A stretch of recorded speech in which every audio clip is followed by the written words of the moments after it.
topik 3 ini univariate time series analysis ya. Apa sih itu univariate time series analysis atau UTS? Univariate itu artinya adalah sebuah variabel. Jadi kita hanya concern dengan satu variabel saja ya. Oke, pada umumnya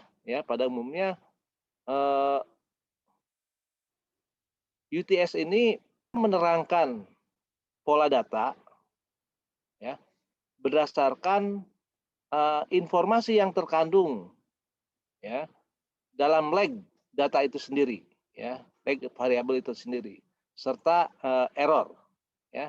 Jadi kalau contoh yang paling sederhana adalah ini, yaitu YT sama dengan alfa plus beta dikali dengan leg dari YT plus error term ya. Oke. Nah, ini artinya kita menerangkan YT ya berdasarkan informasi yang terkumpul ya sampai leg pertama ya. Jadi satu periode sebelum hari ini atau apa sebelum T ya, satu periode sebelum T. Sisanya kita masukkan ke dalam error. Paham ya? Jadi given the set of information ya up to T-1 ya, kita bisa menerangkan YT itu berdasarkan equation yang ini ditambah dengan error. Oke. Intinya adalah menerangkan variabel, any variable, apakah GDP, apakah CPI atau harga saham ya kan, berdasarkan perilaku atau pola data sampai satu periode sebelumnya ya. Nah, dengan demikian UTS ini banyak sekali digunakan dalam forecasting. Contohnya selalu ada pertanyaan, kalau harga penutupan saham, harga saham misalkan harga saham Bank BNI hari ini berapa perakiraan harga untuk besok ya. Jadi perakiraan harga untuk besoknya adalah misalkan kalau modelnya adalah seperti ini ya. Seperti ini modelnya adalah seperti ini, berarti harga besok YT itu besok ya kan sama dengan alfa ditambah beta dikalikan dengan harga hari ini ya. Oke. Itu forecastnya ya. Kalau biasanya kita melakukan ini one step ahead forecast, tapi kita juga bisa melakukan two step ahead, three step ahead forecast dan lain-lain karena ada lag di dalamnya ya. Oke. Nah, walaupun ini relatif satu variabel tidak melibatkan banyak variabel, dalam banyak kasus univariate time series ini memberikan accurate prediction ya, mau accurate prediction. Jadi forecastnya itu cenderung lebih akurat dibandingkan dengan multivariate time series ya. Oke. Jadi kalau kita bicara forecasting, kita tidak bicara mengenai why ya, kita tidak bicara kenapa ya, tetapi fokusnya adalah mencari forecast yang lebih akurat atau yang paling akurat ya. Dan ini univariate time series ini menjadi sangat penting dalam forecasting.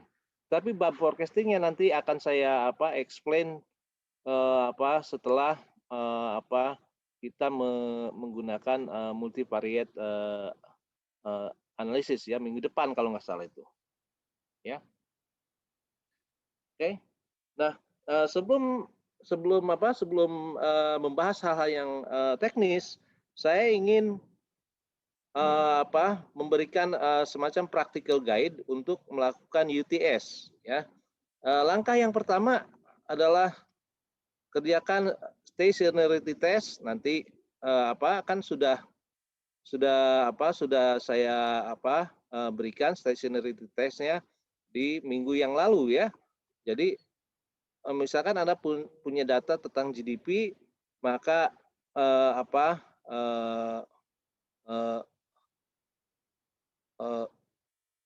sebelum memutuskan untuk menggunakan ARMA atau ARIMA, itu Anda sebaiknya melakukan stationarity test. Jika stationary, maka pakailah ARMA model. Ya, kalau non stationary berarti Anda harus menggunakan ARIMA model. Ya, nah langkah yang kedua, di dalam ARMA atau ARIMA itu, ya, di dalam ARMA atau ARIMA itu tentunya Anda harus memilih ya order atau order dari masing-masing proses ya. AR autoregresifnya itu berapa ordernya, moving average-nya berapa ordernya, integration-nya ordernya berapa ya. Oke. Nah, ini bisa dilakukan dengan simple inspection terhadap autocorrelation function maupun terhadap partial autocorrelation function ya. ACF dan VACF ya. Nah, atau bisa juga melalui model selection ini melalui information kriteria seperti Akaike information criterion, Schwartz criterion, Hannan-Quinn criterion ya. Ya, nanti kita akan run di mana di eViews bagaimana Anda bisa memperoleh mengenai information criterion ini ya. Oke. Nah, setelah itu Anda melakukan regresi ya berdasarkan the base model selected ya di langkah yang kedua ya. Dalam univariate time series ini biasanya tidak dilakukan interpretasi koefisien ya, karena justru kita hanya ingin menerangkan pola datanya saja ya, atau sifat datanya ya. Nah, selain itu kalau Anda tertarik, selanjutnya adalah melakukan forecasting ya. Sebagai catatan, Anda juga harus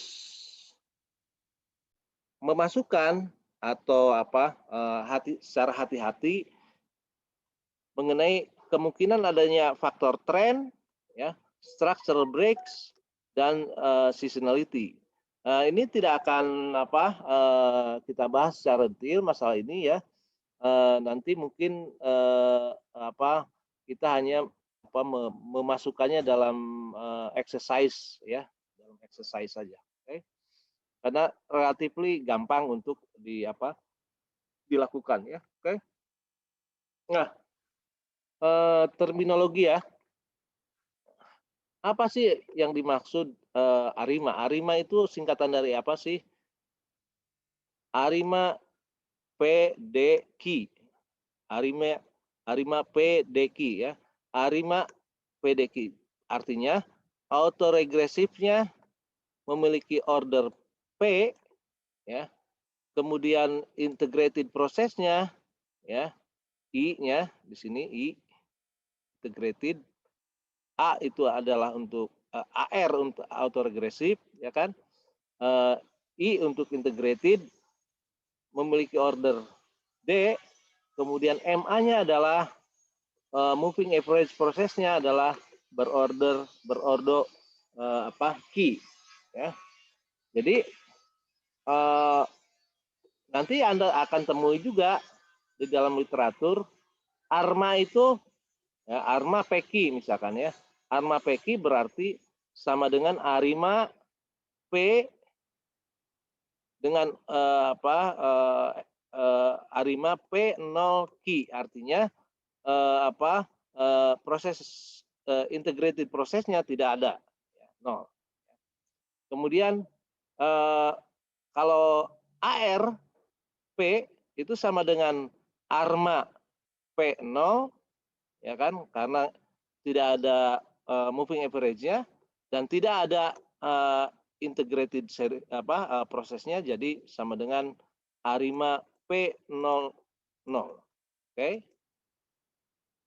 Nah, kalau moving average Q, ya, sama dengan berarti ARMA 0Q karena di dalamnya tidak ada AR proses, ya, atau sama dengan ARIMA, ya, ARIMA 00Q.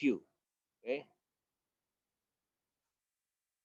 Nah, jika ini khusus untuk ARIMA, ya, jika D, ya,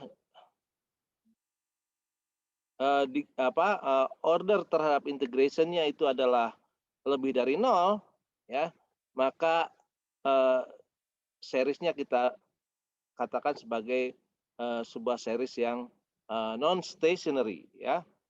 Oke.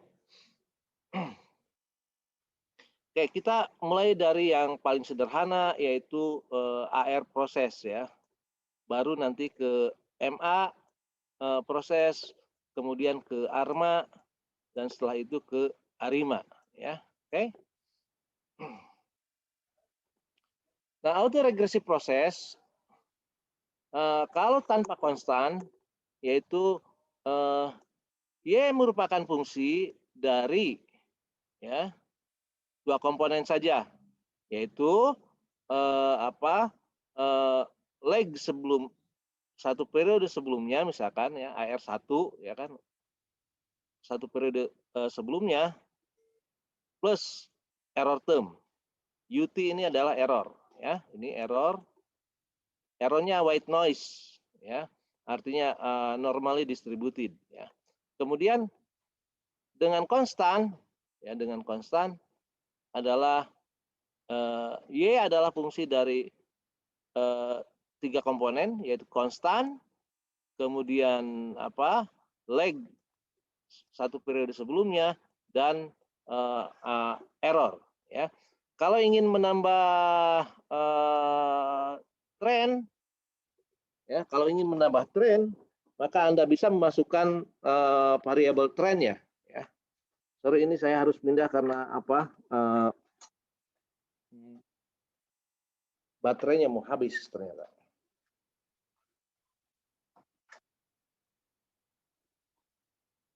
Oke. Jadi kalau Anda mau memasukkan variabel tren, maka Anda bisa memasukkan komponen tren, ya. Oke.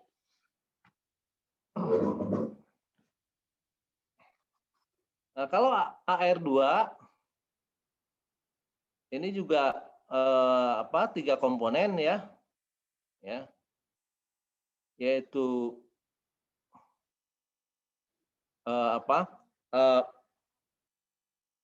Y merupakan fungsi dari tiga komponen. Pertama adalah konstan, kemudian leg, ya, dari variabel itu sendiri sampai leg kedua, ya, bedanya dengan dengan yang pertama seperti ini, plus error term. Nah,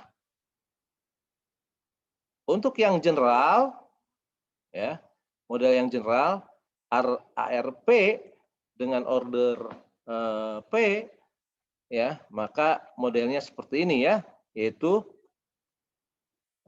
Y merupakan fungsi dari konstan, ya, plus leg dari variabel itu sendiri sampai leg yang ke P ditambah dengan R. Oke. Saya kira hal ini relatif sederhana dan Anda bisa mengikuti catatan ini dengan jelas ya. Oke, saya kasih contoh ya. Nah, kalau AR1 dan AR2 ya. AR1 adalah yang biru ya, yang biru. Ini kita bikin yaitu 1 plus 0,6 ya, 0,6 leg dari Y ya, ditambah dengan error term. Ya, ini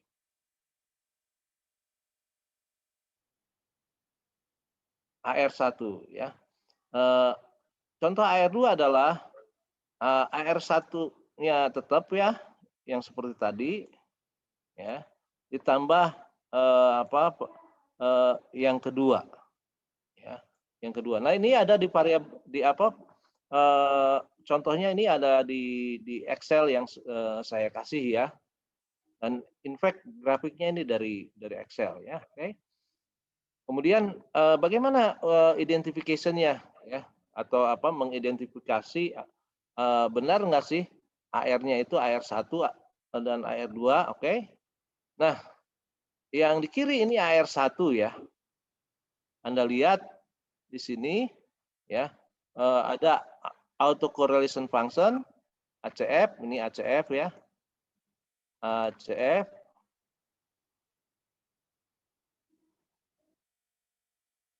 Ini PACF.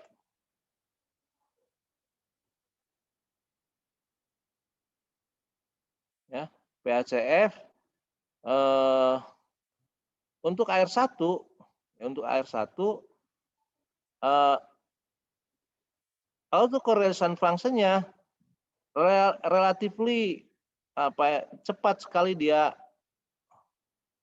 menurun ya, relatively cepat sekali menurun. Nah, partial autocorrelation function-nya ya, kalau dibandingkan dengan standar error, ini standar error yang garis-garis ya, yang garis-garis ini adalah standar error, dia signifikan. Ya, dia itu signifikan. Oke.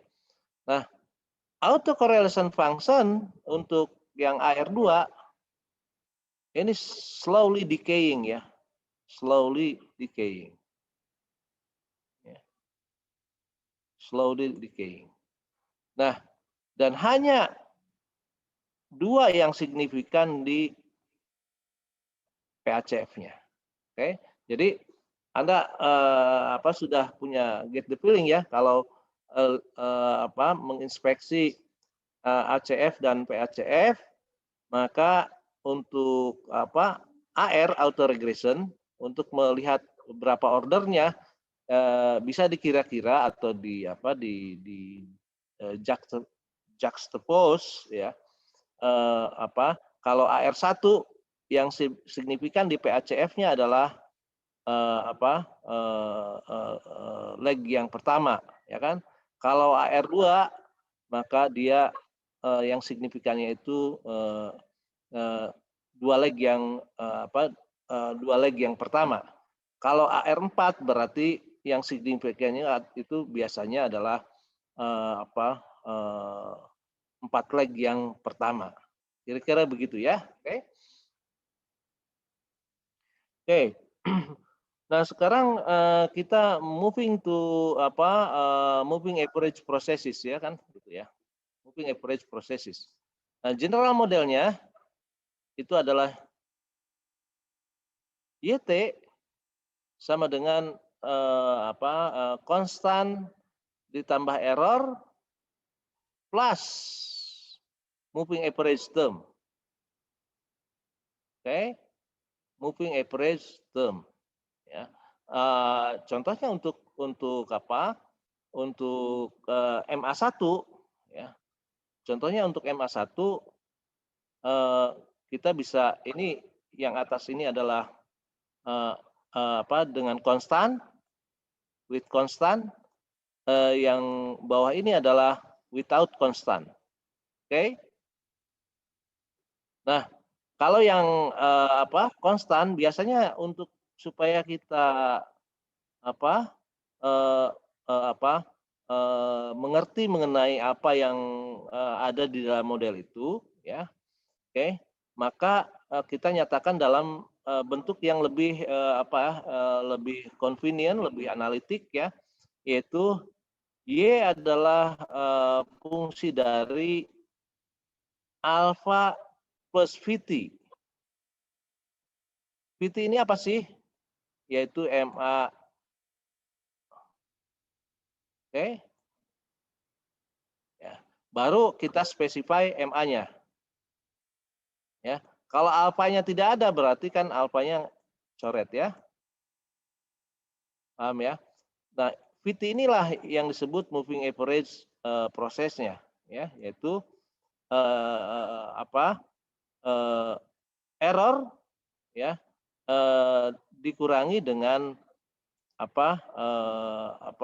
lag dari error itu sendiri, ya, sebuah fungsi dengan gamma, ya, gitu, ya. Nah, tentunya kalau dalam bentuk umum, ya, dalam bentuk umum di sini, ya, alfa plus VT kan sama juga VT, ya kan, bentuk umumnya. Baru VT-nya itu Anda definisikan sebagai ini. Jadi lebih sederhana, ya. VT-nya adalah yang garis merah ini. Oke. Jadi menjadi relatively sederhana. Oke. Nah, contohnya adalah seperti ini, ya.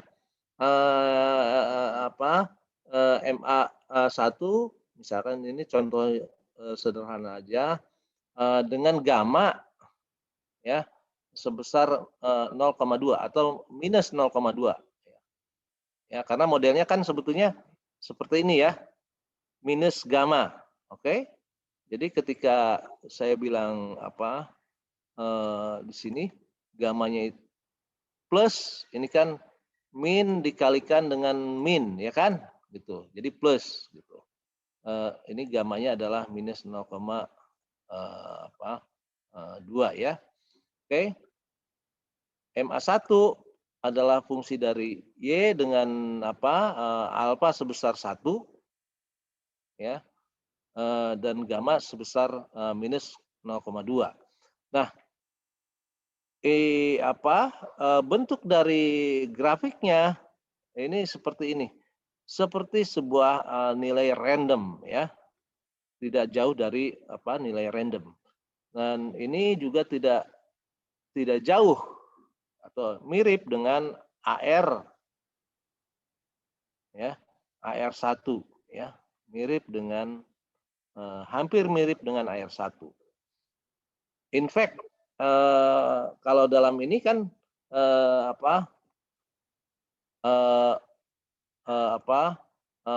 proses autoregresifnya, ya, proses autoregresifnya diganti dengan proses moving average, ya. Oke. Nah, bagaimana dengan ACF dan VHF-nya? ACF dan VHF-nya, ya. Oke, partial autocorrelation-nya itu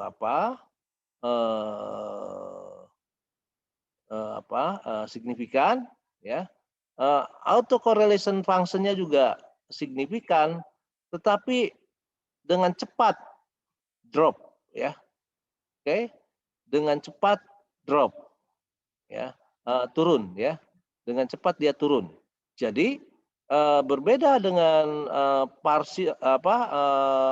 autoregression, ya.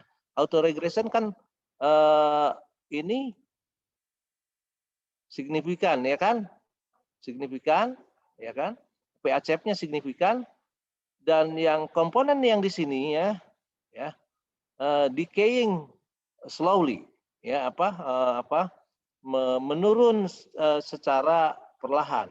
Tapi kalau moving average, ya, PACF-nya signifikan dan autocorrelation-nya juga signifikan, tetapi autocorrelation-nya itu sangat cepat berubah ya, sangat cepat menurun. Oke. Nah, ini tentunya nanti akan memiliki kesulitan tersendiri ya ketika kita menggabungkannya menjadi arma proses. Misalkan arma satu-satu nanti akan Anda temui relatively sulit untuk dibedakan dengan AR1 ya. Oke. Kalau melalui inspeksi grafis ya. Oke. Nah, sebentar ini oke. Yang berikutnya adalah kita membicarakan mengenai integrated process ya, integrated process. Nah, untuk model without constant, YT adalah fungsi dari leg sebelumnya. Jadi dengan koefisien rho strictly sama dengan 1 ya. Absolutnya sama dengan 1. Jadi bisa plus 1, bisa min 1 ya. Tergantung ininya ya. With constant modelnya seperti ini ya. Dan with trend ya, with trend modelnya bedanya hanya seperti ini. Oke. Jadi integrated of degree 1 merupakan special case dari AR1. Ingat ya, di AR1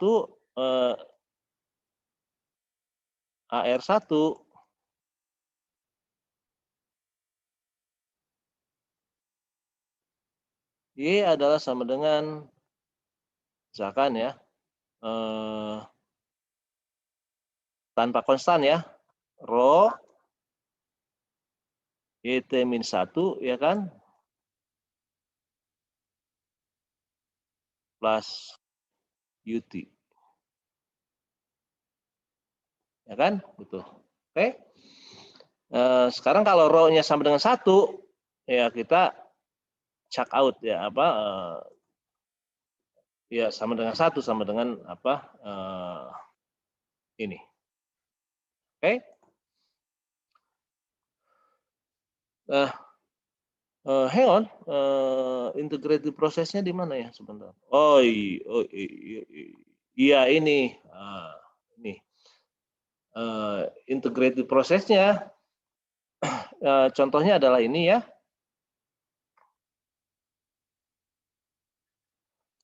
Untuk YT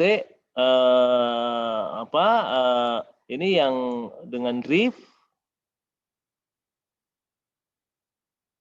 without drift ya, without drift. Oke. Sedangkan ini dengan drift. Dengan drift ya. Terlihat lebih lurus ya. Oke. Nah,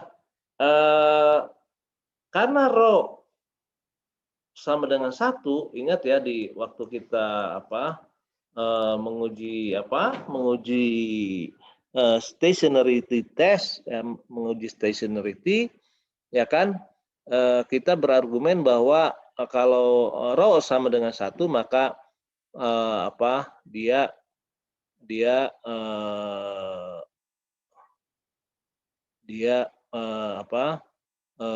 non stationary ya, dia non stationary. Nah, karena itu ya kita lihat pola datanya ya, itu memang relatifly jauh berbeda ya. Ini walaupun tidak trending ya, ya. Ya. Dia tidak stasioner dalam arti dia tidak menuju ke sebuah titik. Oke, tidak menuju ke sebuah titik. Kalau kita perpanjang ini ke periode selanjutnya ya, ke sebelah kanan ya, ke sebelah kanan. Terus kita nggak tahu sebetulnya nilainya akan berapa menuju ke berapa ya, oke? Atau dia akan menetap di angka berapa itu nggak tahu, on average ya, kita nggak tahu, oke?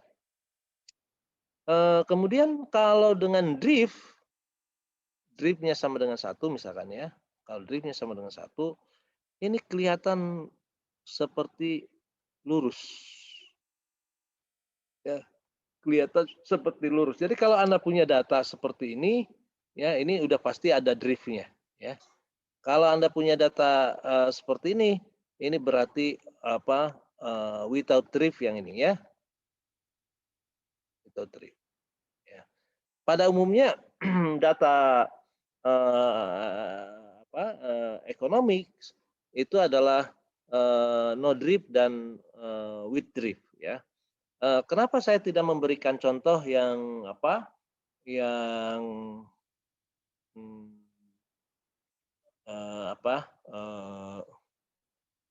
dengan tren ya. Nanti di exercise saja saya minta supaya Anda membuat atau mengidentifikasi yang ada trennya ya. Coba kita lihat supaya Anda mengerti prinsip dasar bagaimana stationarity dan non stationarity ya. Oke. Nah, kenapa sih I1 integrated of degree 1 ya. Ya. Itu disebut non stationary ya. Nanti akan saya tunjukkan bahwa ada yang dinamakan dengan stochastic trend. Oke, apa itu stochastic trend? Nah, modelnya kan seperti ini ya. Y merupakan fungsi dari Y sebelumnya ditambah dengan error term ya. Nah, di periode pertama berarti Y kalau asumsi Y0 sama dengan 0 ya. Asumsinya Y0 sama dengan 0 ya. Oke. Y1 ya, itu sama dengan U1. Ya, karena leg dari Y1 adalah Y di periode 0. Di periode 0 saya asumsikan 0 ya, oke. Y2 adalah Y1 ditambah error di periode 2. Sorry ini. Ini angkanya angka 2 ya, oke. Artinya sama dengan U1 ditambah U2. Oke. U1 ditambah U2, ya kan? Y3 apa? Y pada periode yang ketiga yaitu U1, U2, U3 atau sama dengan penjumlahan dari error sampai periode 3. Oke? Sampai periode 3 ya. Oke. Ini adalah penjumlahan error kalau sampai periode T adalah penjumlahan error dari dari periode 1 sampai periode yang ke T. Ya, oke. Nah, penjumlahan kumulatif ya, kumulatif sum itu dalam matematik disebut integration. Oke, sekali lagi ya. Ini kan coba ya lihat ya. U1. Kalau periode 2 U1 plus U2. Ya. Ya kan? Berarti dikumulatifkan tuh, ya kan?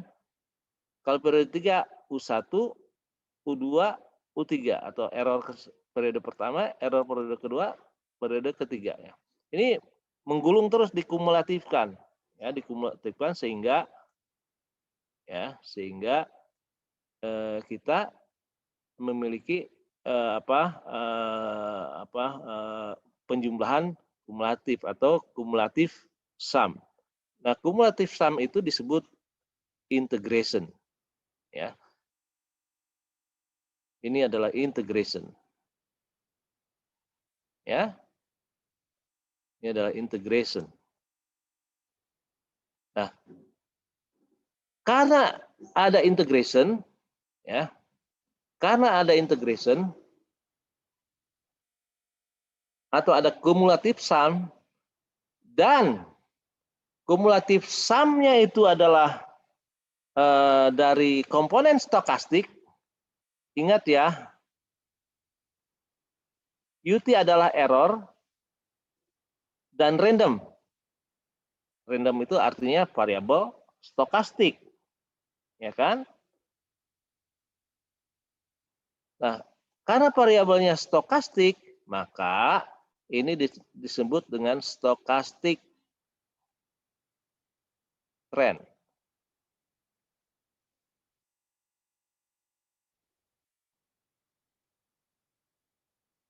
Stochastic trend.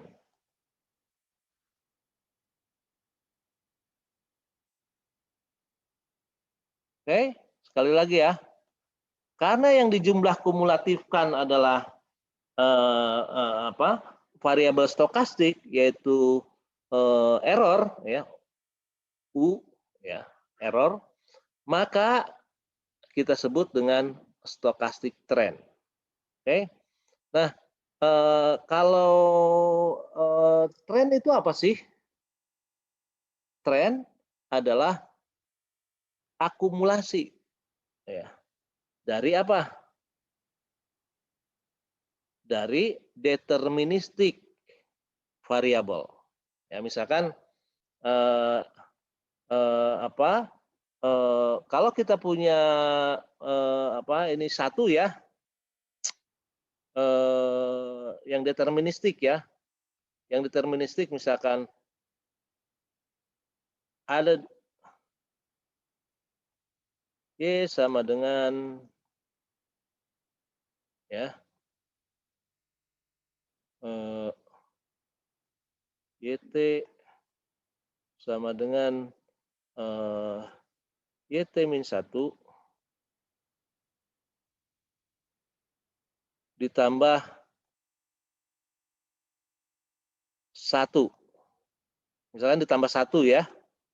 Tambah 1. Ini nilainya tidak berubah ya. Tidak berubah ya. Oke, saya tanya. Di periode pertama itu nilai Y periode pertama berapa? 1 pasti ya enggak? 1, Pak. Di periode 2 adalah 1 ditambah 1. Jadi 2. Oke. Periode 3 ditambah 1 lagi. Jadi jumlahnya 3. Ya, 1 plus 1 plus 1. Ya kan? Di periode yang ke T, maka jumlahnya adalah sama dengan T. Oke? Paham ya? Itulah yang dinamakan deterministik trend. Karena dia berurut 1, 2, 3, sampai T ya. Oke? Kalau stokastik trend, karena nilainya tidak pasti, ya, berubah, bisa positif, bisa negatif, ya kan, sesuai dengan distribusi normalnya ya. Maka yang kita sebut itu stokastik trend karena nilai trennya tidak pasti, ya.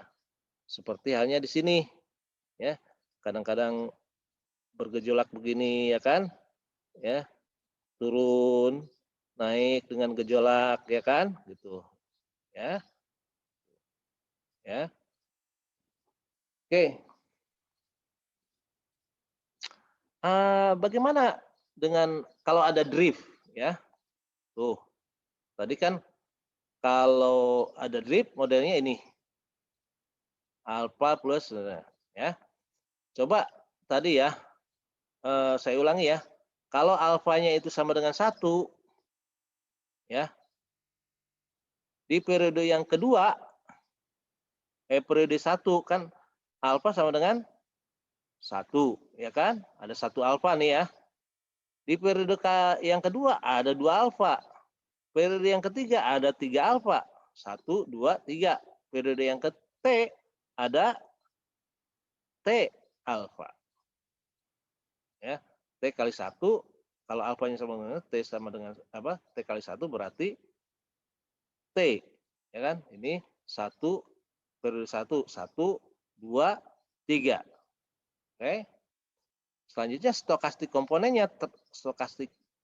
komponennya ini adalah penjumlahan dari error terms ya. Karena itu no surprise ya, no surprise kalau Anda memasukkan drift ya bentuknya adalah seperti ini ya. Sebentar saya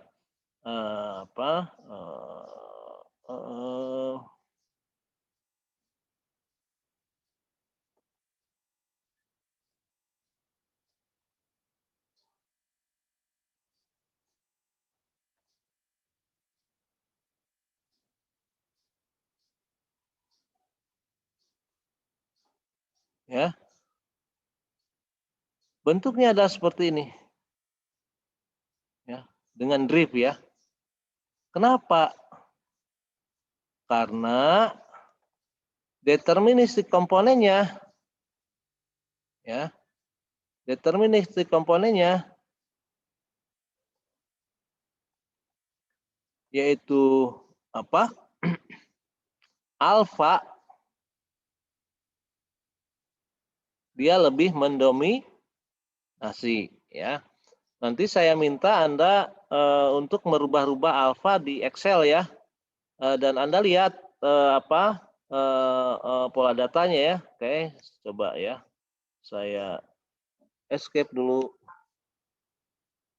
Discard change di Excel ya.